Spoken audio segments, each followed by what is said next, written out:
One day, I went to my elder stepbrother, and at that time I didn't know I was standing at the edge of a decision that would quietly change everything. My name is Emily Carter, and for a long time, my life looked stable from the outside. A decent house, a respectable marriage, and routines that gave the impression of peace.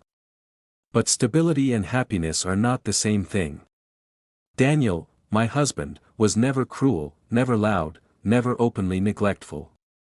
His absence was subtle, hidden in silence, in distracted nods, in conversations that never went beyond necessities. We lived together, but emotionally, we lived apart. That I tried to fix it in small ways. Cooking his favorite meals, asking about his work, pretending I wasn't hurt when he answered with short replies.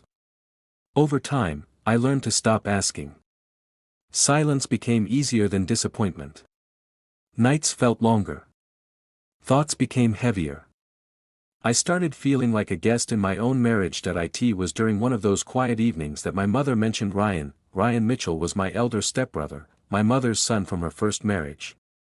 We weren't raised together, but we shared enough family gatherings to know each other well. Ryan was always the calm one, the responsible one. People trusted him naturally. After our parents divorced, distance grew, as it often does, and years passed with only occasional messages exchanged during holidays. That night, my mother casually said, "Ryan asked about you. He said you haven't visited in a long time." I don't know why that stayed with me. Maybe it was the way his name carried familiarity without expectation. Maybe it was because he represented a part of my life untouched by disappointment. I told myself I just needed advice. Someone older. Someone who knew me before I became tired. A week later, I drove to his house. Ryan lived simply. Not flashy, not careless. The kind of place that felt steady, like it had a rhythm of its own. When he opened the door, he looked surprised, then warmly concerned. "Emily? Is everything okay?" That question almost broke me. We sat in his living room, coffee between us, words slow to come. He didn't rush me. He didn't interrupt. He just listened. For the first time in months, I spoke without feeling like I was burdening someone. I talked about marriage in careful language. I didn't accuse Daniel. I didn't exaggerate. I simply explained what it felt like to be unseen. Ryan nodded quietly. "Loneliness inside a relationship is one of the hardest things," he said. "Because you feel guilty for feeling lonely." That sentence stayed with me. He didn't give dramatic advice. He didn't tell me to leave or to fight. He told me to be honest with myself first. He reminded me that emotional needs don't disappear just because we ignore them. When I left that day, I felt lighter. Not fixed, but understood. I told myself that was enough, but the truth is, once you feel understood after a long time, you want to feel it again. I started visiting occasionally. Always during the day. Always with innocent reasons. A quick conversation. A cup of coffee. A familiar voice. Ryan never crossed any boundaries. In fact, he was careful, sometimes distant, as if aware of something I was still denying, yet, something inside me was shifting. I noticed how easily I spoke to him. How I chose my words more carefully. How I thought about our conversations later, replaying them in my mind. I told myself it was harmless. He was family. He was safe, but emotional closeness doesn't announce itself as betrayal. It disguises itself as comfort. At home, Daniel noticed my silence but misunderstood it as peace. I stopped trying to explain myself. It felt pointless. Instead, my thoughts drifted elsewhere, toward conversations where I felt heard. One afternoon, while talking to Ryan, there was a pause. Not awkward, not uncomfortable. Just quiet. And in that quiet, I realized something that made my chest tighten. I was leaning on him emotionally in a way I no longer leaned on my husband. Ryan sensed it too. He shifted in his seat, clearing his throat. "Emily," he said carefully, "I want you to be okay. But I don't want to be a reason you avoid facing things at home." His words were gentle, but they carried weight. For a moment, guilt washed over me. I nodded, agreeing. I promised myself I would create distance, but promises made to ease guilt are often the weakest ones. That night, lying next to Daniel, I stared at the ceiling, thinking about how easily lines blur when loneliness leads the way. I hadn't done anything wrong, I told myself. Yet something didn't feel right either. Looking back now, I understand that infidelity doesn't begin with actions. It begins with unmet needs and unspoken truths. It begins the moment you seek emotional shelter where it doesn't belong, and that was only the beginning. Over the next few days, Mia found herself thinking about Liam more than she expected. It wasn't just about the massage, or even the relief her leg had felt, it was the attention, the way he had listened, the subtle warmth of his presence. Every time her phone buzzed, she half hoped it might be him, sending a polite message to check on her leg. She knew it was irrational, he was just doing his job. And yet, the thought brought an unexplainable flutter in her chest. When her leg twinged slightly one evening after a long day, she made a quiet decision. She picked up the phone and called the same number, feeling her pulse quicken. Liam answered promptly, as if he had been expecting her. "Hi, Mia," he said warmly. "How's your leg feeling?" She smiled, a little shyly. "Better, but I think another session wouldn't hurt," she admitted, trying to sound casual. There was a subtle pause, then a soft chuckle on the other side. "Of course. I can come over tomorrow evening if that works." The next evening, when Liam arrived, Mia felt a strange mix of anticipation and guilt. She led him inside, and this time, she noticed the ease with which he moved through her apartment, as though he had been there many times before. There was a familiarity now, a comfort in the rhythm of the session that went beyond mere professionalism. Mia tried to focus on her leg, but she found herself aware of his presence in a way that made her stomach flutter. As Liam worked, the tension in her leg melted again, but it was replaced by a different tension, one she couldn't easily describe. His hands were steady and strong, but gentle. Every movement seemed measured, intentional, yet subtle enough to remain appropriate. Mia felt a warmth spreading through her chest, a realization that her mind was wandering into thoughts she hadn't expected. Thoughts of closeness, of being understood, of being seen. "Tell me if the pressure is too much," Liam said, his voice low and calm. There was a softness in it that made Mia's heart beat faster. She shook her head. "No, it's perfect," she whispered. She caught herself stealing glances at him from under her eyelashes, noticing the way his eyes briefly met hers before returning to his work. There was an intimacy here, not physical in an explicit sense, but in the subtle gestures, the small attentions, the way he seemed to be fully present with her. Mia realized that she was talking more than she usually did. She found herself sharing little things about her day, her frustrations with work, the quiet loneliness that often followed her through the house. Liam listened without interrupting, his expression calm, his hands never faltering in their careful movements. There was something about being listened to so completely that made her heart ache a little. For months, she had longed for someone to truly notice her, to care about the small details, and here it was, unexpected, yet undeniable. At some point, her hand brushed his accidentally while adjusting her position. It was brief, almost imperceptible, but it sent a shiver through her. Liam's hand paused for the tiniest fraction of a second, then moved again, maintaining professionalism but not ignoring the subtle connection. Mia felt a warmth in her chest, a guilty thrill that made her heart race. She reminded herself, this was just a massage.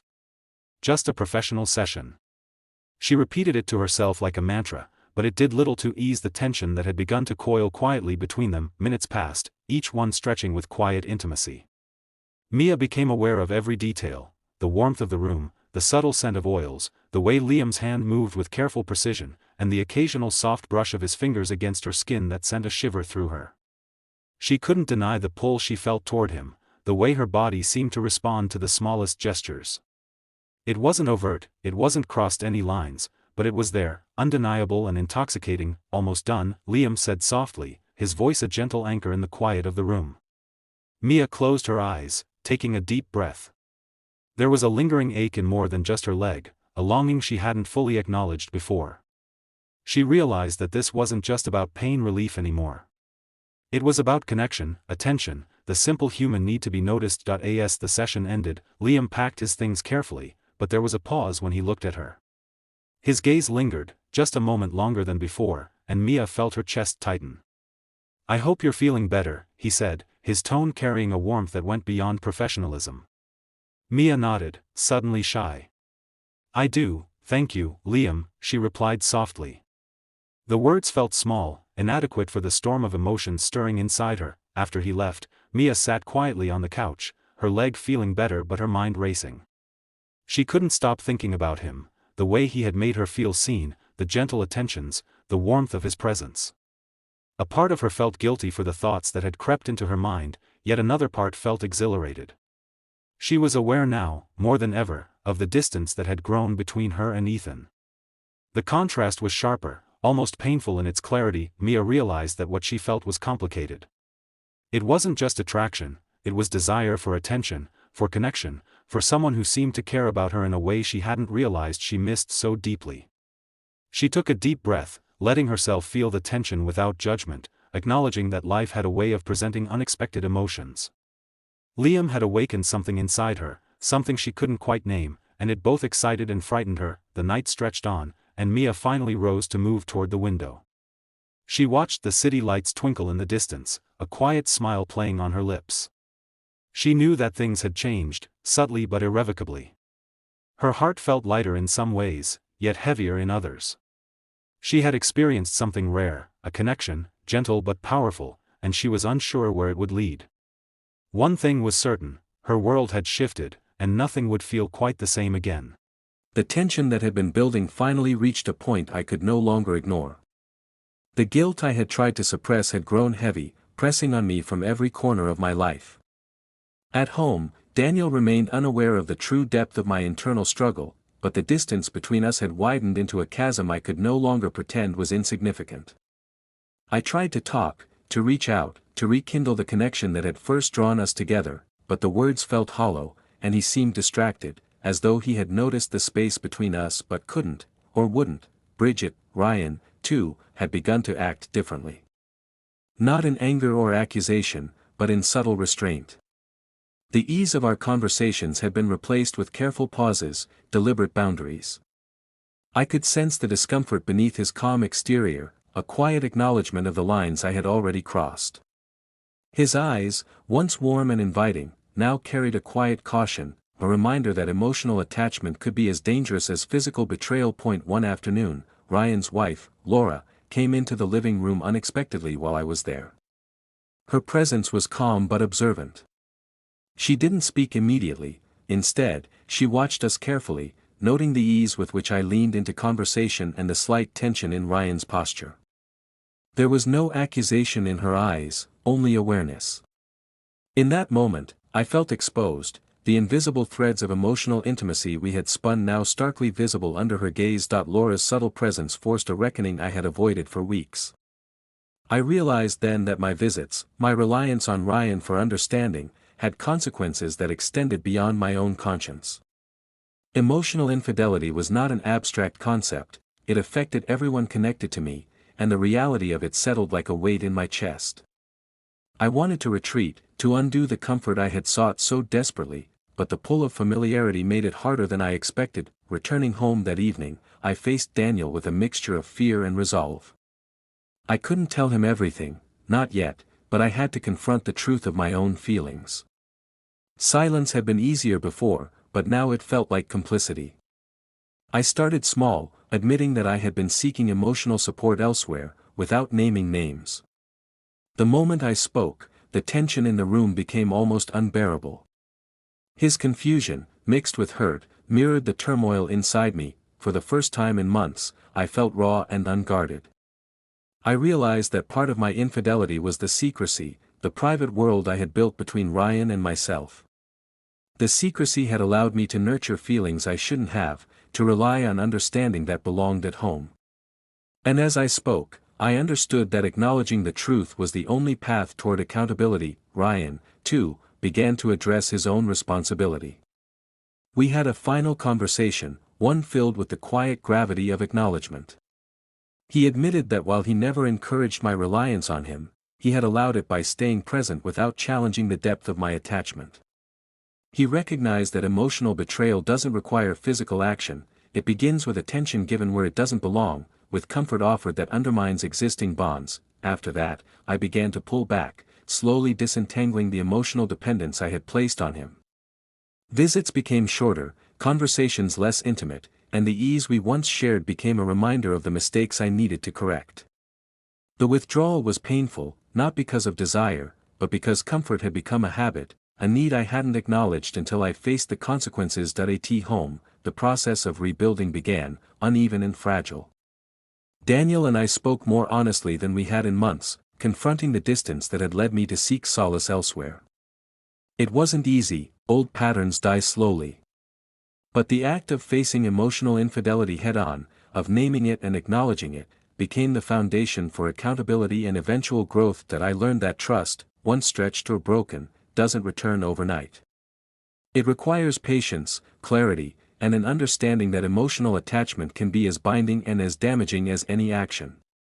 Ryan continued in our lives, but with clear boundaries, and the lessons from those weeks remained a cautionary shadow, a reminder of the line I had almost crossed and the cost of ignoring it. By the time the months had passed, the emotional storm had calmed. I wasn't the same person I had been at the start. I had faced uncomfortable truths, acknowledged mistakes, and begun the difficult work of repairing bonds that mattered most. The experience was a silent teacher, a reminder that emotional fidelity is a commitment as profound as any other, and that accountability, though painful, is the only way to reclaim the trust and integrity that had been threatened. And in that quiet reflection, I finally understood that emotional closeness, when misplaced, has consequences far beyond the moment. It leaves traces that must be faced, examined, and reconciled. Only then can one move forward with honesty, with responsibility, and with the knowledge that some mistakes are lessons in disguise, shaping who we become in ways we could never have anticipated.